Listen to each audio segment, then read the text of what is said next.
पता नहीं क्यों तुम्हारा काम जल्दी खत्म हो जाता है। वो इसलिए क्योंकि मैं सिर्फ काम पर ध्यान देती हूँ, दूसरों पर नहीं। तुम्हारे पर काटने ही पड़ेंगे मुझे। मरियम बेगम, मैंने तुम्हें बहुत दुख दिया। तुम मेरे लिए बहुत कीमती हो। आप सब लोग ये बात कान खोल कर सुन ले कि मैं अपने शौहर के खिलाफ किसी को बात करने नहीं दूंगी।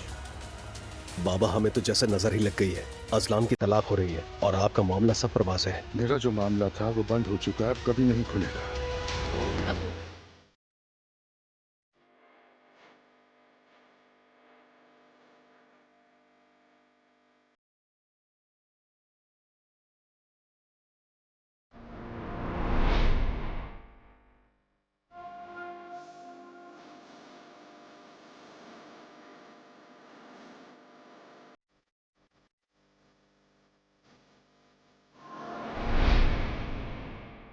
जब दिल चाहे आप सब जवेरिया से मिल सकते हैं।